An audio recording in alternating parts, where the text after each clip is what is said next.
역사의 주관자이신 하나님, 우리는 끝없이 당신을 배반하고 어리석은 길을 택합니다.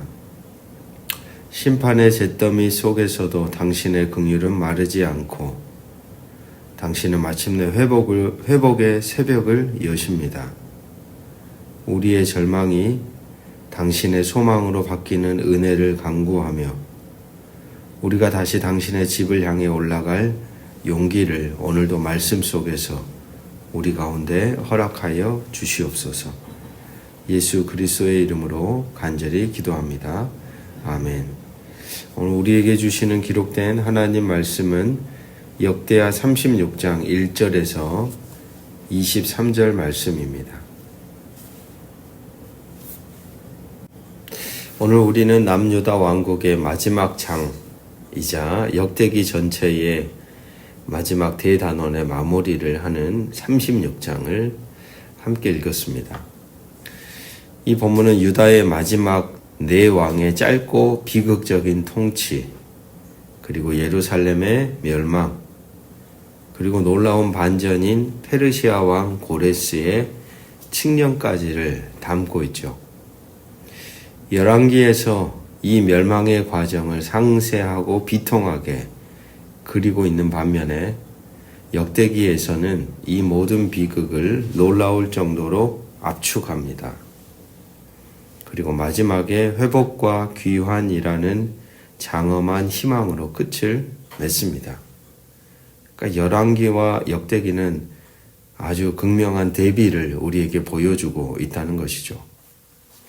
이 대비를 통해 역대기는 포로우 공동체에게 그리고 오늘 우리에게 전하고자 했던 메시지가 무엇이었을까요?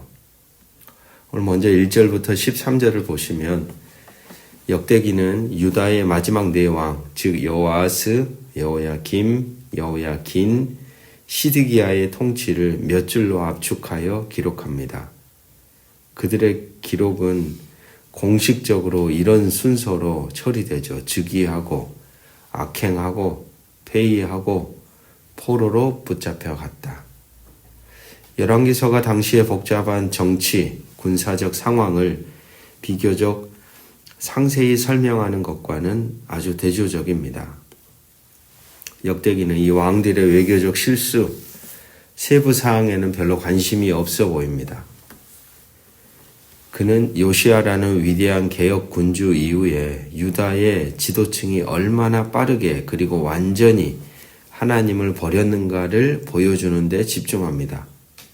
그러니까 역대기의 저자는 4명의 왕이 스쳐 지나가는 이 압축된 기록 자체가 낭떠러지를 향한 영적 타락의 속도감을 보여준다는 것이죠. 급속도로 멸망해버리는 유다의 상태를 묘사하며 드러낸다는 겁니다.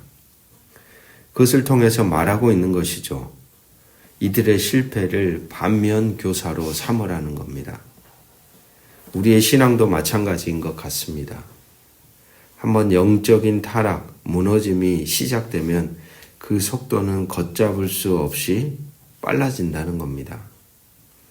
우리는 매 순간 깨어 하나님과의 관계를 점검하고 작은 불순종이라도 분별하여 돌아서며 멸망의 길로 질주하는 길에서 돌이켜야 하겠습니다.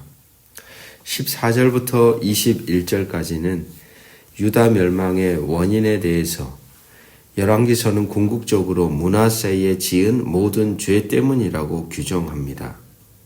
즉, 과거의 죄악이 너무 커서 심판이 불가피해졌다는 것이죠. 하지만 역대기에서는 므낫세의 죄를 언급하지 않습니다. 오히려 멸망의 직접적인 원인을 현재 세대, 즉 시드기야 시대의 책임으로 돌리고 있습니다. 역대기는 제사장들의 우두머리들과 백성이 끊임없이 하나님을 배반했고 하나님께서 그들에게 부지런히 그의 사신들을 선지자들을 보내셨지만 그들이 오히려 선지자들을 조롱하고 하나님의 말씀을 멸시하고 선지자들을 욕하여 하나님의 진노를 일으켜서 마침내 돌이킬 수 없었다라고 기록하고 있습니다. 역대기의 관점은 멸망은 피할 수 없는 운명이 아닙니다. 왜냐하면 하나님이 마지막 순간까지도 선지자들을 통해 끊임없이 돌아올 수 있는 길을 허락하셨기 때문입니다. 하지만 백성들은 바로 이 마지막 자비마저 거부했습니다. 멸망의 원인은 과거의 죄가 아닙니다. 선지자를 조롱하고 그분의 말씀을 멸시했던 바로 그들의 손과 입에 있었습니다. 이것은 회개하면 구원을 받는다는 역대기 신학의 뒷면, 즉 회개의 기회를 무시하고 짓밟으면 구원이 없다는 엄중한 경고의 메시지입니다. 더 나아가 역대기는 70년 포로 생활을 이에 토지가 황폐하여 그 땅이 안식년을 누린같이 안식하여 70년을 지냈으니 라고 기록합니다. 즉 멸망조차도 하나님의 주권 아래에 있으며 이스라엘이 지키지 않았던 안식년 규례를 성취하고 땅을 회복시키려는 하나님의 더 큰 계획의 일부였음을 보여줍니다. 그렇습니다. 하나님은 우리가 아무리 큰 죄를 지었더라도 회개하고 돌아오기를 기다리십니다. 그러나 우리가 끝까지 그분의 음성을 거부하고 완악함을 고집한다면 돌이킬 수 없는 자리에 이를 수 있습니다.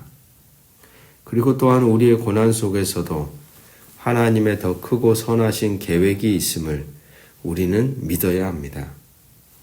마지막 22절에서 23절 열왕기의 마지막 장면은 바벨론 포로로 잡혀간 여호야긴 왕이 감옥에서 풀려나 바벨론 왕의 식탁에서 대접받는 것으로 끝납니다. 이것은 다윗의 혈통이 보존되었다는 희미하고도 불확실한 희망을 암시해주고 여전히 이방 땅에서 포로 생활 속에서 마무리가 되지요. 하지만 오늘 역대기를 보십시오. 역대기는 멸망과 포로 생활을 넘어 페르시아 왕 고레스의 칙령이라는 장엄한 희망으로 끝을 맺습니다. 고레스는 하늘의 신 여호와께서 나에게 명령하사 유다 예루살렘의 성전을 건축하라 하셨나니 라고 선포하며 역대기의 가장 마지막 문장은 너희 중에 그의 백성된 자는 다 올라갈지어다. 너희 하나님 여호와께서 함께 하시기를 원하노라 입니다. 이것은 역대기 전체의 목적을 보여주는 가장 극적인 결말입니다. 열왕기서가 왜 이스라엘은 남유다는 멸망했는가를 묻고 절망 속에 작은 희망으로 끝이 났다면 역대기는 어떻게 회복될 것인가를 묻고 성전 재건과 귀한 명령이라는 확실하고도 미래지향적인 희망으로 끝을 맺습니다. 역대기는 포로에서 돌아와 성전을 재건하고 있는 공동체 역대기의 첫 번째 독자들에게 너희의 역사는 실패와 멸망으로 끝난 게 아니다. 바로 이 고레스의 칙령을 통해 회복된 너희가 그 역사의 정통성을 잇는 자들이다 라고 선포하고 있는 것입니다. 역대기서의 마지막 단어는 과거를 향한 후회가 아닙니다. 미래를 향한 올라갈지어다 라는 강력한 명령이며 초청입니다. 사랑하는 성도 여러분, 우리의 과거가 실패와 절망으로 가득 차 있다고 할지라도 하나님 안에는 언제나 새로운 시작과 회복의 희망이 있습니다. 하나님은 고레스와 같은 세상의 권력자까지도 사용하셔 당신의 백성을 구원하시며 당신의 집을 다시 세우기를 원하십니다. 우리의 시선이 과거의 잿더미에 머물러서는 안 됩니다. 하나님은 올라갈지어다 라고 명령하십니다. 우리는 이 부름에 응답하여 다시 우리의 발걸음을 옮겨야 합니다. 역대하 36장은 유다 왕국의 비극적인 멸망사를 통해 회개를 거부한 자들의 필연적인 종말을 우리에게 보여주었습니다. 하지만 동시에 그 절망의 끝에서 성전 재건, 귀한이라는 놀라운 희망 또한 선포됩니다. 오늘 하루 우리의 삶에 남아있는 불순종의 잔재들을 제거하고 돌아섭시다. 역사의 주관자이신 하나님께서 우리를 예비하신 회복의 역사를 기대하며 올라갈지어다 라는 부르심에 믿음으로 응답하는 복된 하루가 되기를 주의 이름으로 축복합니다. 기도하겠습니다. 역사의 주관자이신 하나님, 우리의 불순종과 완악함을 용서하여 주시옵소서. 멸망의 역사 속에서도 희망을 예비하시는 당신의 신실하심을 찬양합니다. 우리가 과거의 실패에 얽매이지 않게 하시고 올라갈지어다 라는 당신의 부르심에 순종하여 성전을 재건하고 하나님 나라를 회복하는 거룩한 백성으로 살아가길 원하오니 주 예수 그리스도시여 우리를 긍휼히 여겨 주옵소서. 예수 그리스도의 이름으로 간절히 기도합니다. 아멘.